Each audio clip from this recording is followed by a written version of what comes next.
Hello students, I am doctor Vikrant Gupta, HOD computer science राष्ट्रीय महाविद्यालय। और आज हम एक नया टॉपिक लेकर आए हैं आपके सामने में, वो है डाटा कम्युनिकेशन एंड नेटवर्क। ये पीजीडीसीए में आपका एक सब्जेक्ट भी है, डाटा कम्युनिकेशन नेटवर्क, और fundamental of computer and IT का भी एक जो यूनिट है, यूनिट का पार्ट है। तो ये आज हमारे जीवन का सबसे महत्वपूर्ण अंग इसलिए कहलाता है क्योंकि जब भी हम अपने विचारों को व्यक्त करते हैं या सूचनाओं का आदान प्रदान करते हैं, तब ऐसी स्थिति में हमको किसकी आवश्यकता पड़ती है? संचार की आवश्यकता पड़ती है। तो ये डेटा कम्युनिकेशन दैट मींस जब हम कंप्यूटर के माध्यम से या नेटवर्क के माध्यम से डाटा या सूचना का आदान प्रदान कर रहे हैं, तो वो आपका क्या कहलाता है? Data communication. हम इसको एक इस प्रकार से समझ सकते हैं कि data communication is the broadest sense by which we can send or receive the information or data between two or more points. It will be considered of huge distance of several thousands of kilometres.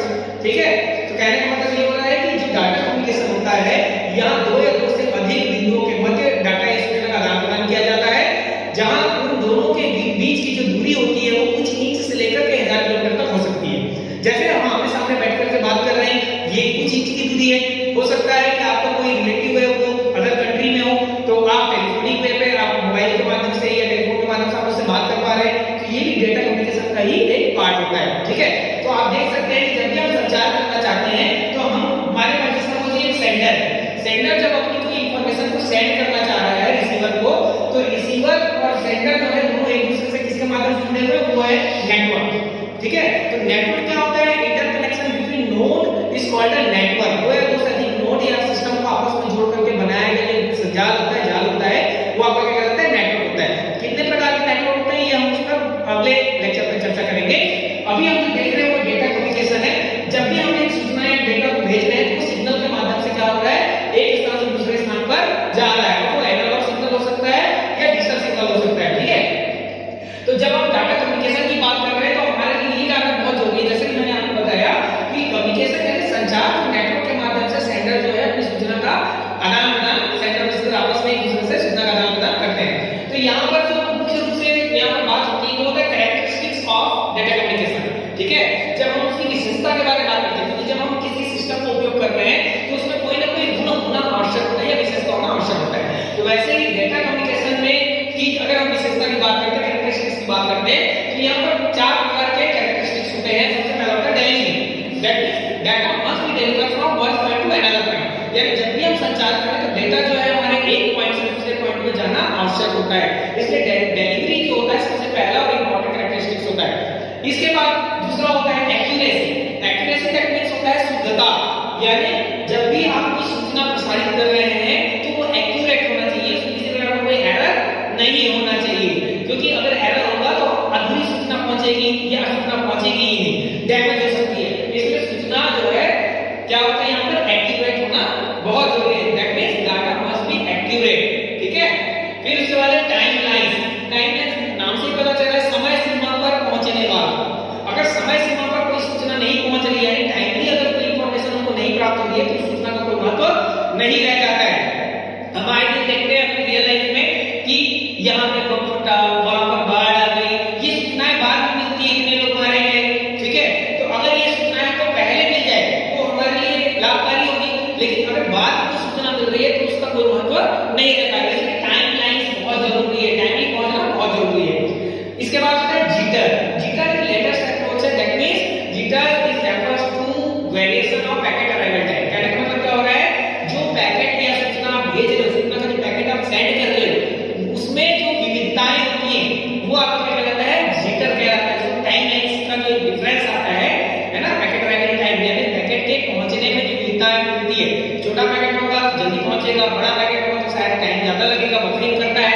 आपको देखिए message के video अगर आप किसी को send कर रहे हैं तो बफर कर रहा है वो। ठीक है, तो ये आपका क्या कहलाता है? जिटर। तो इस प्रकार की कैरेक्टरिस्टिक्स जब हम बात करते हैं तो 4 प्रकार का है: delivery, accuracy, timeline and jitter. ठीक है, इसके बाद होता है जब हम संचार की बात कर रहे हैं तो जब संचार की प्रक्रिया को संचालित करने की जरूरत होती है तो यहाँ पर उसके कंपोनेंट्स को जानना बहुत ही आवश्यक होता है, क्योंकि बिना किसी कंपोनेंट्स के हम संचार को संचालित नहीं कर सकते।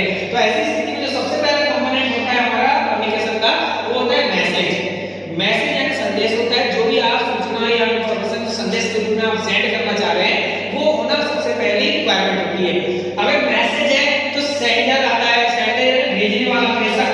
अगर सेंडर नहीं हो तो को कौन भेजेगा? इसलिए हमारा दूसरा जो इंपॉर्टेंट कंपोनेंट होता है वो होता है सेंडर।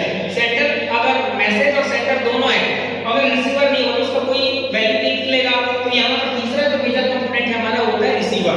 ठीक है, तो इस प्रकार मैसेज, सेंडर, रिसीवर ये तीन कंपोनेंट तो बहुत ही आवश्यक होते हैं, लेकिन ये तीनों भी होंगे और माध्यम नहीं होगा, दैट चौथा कंपोनेंट नहीं होगा, हमारा मीडियम नहीं होगा, तो हम अपनी सूचना को सेंडर रिसीवर के माध्यम से सेंड और रिसीव नहीं कर सकते हैं। ठीक है, मीडियम बहुत सारे होते हैं। मीडिया के बारे में बताऊंगा आपको, वायर्ड ट्रांसमिशन मीडिया और वायरलेस ट्रांसमिशन मीडिया दो प्रकार का होता है, या तार के माध्यम से, ठीक है, कनेक्शन ओरिएंटेड होगा या कनेक्शन लेस होगा, वाईफाई इत्यादि के माध्यम से आप सेंड कर सकते हो, रिसीव कर सकते हो।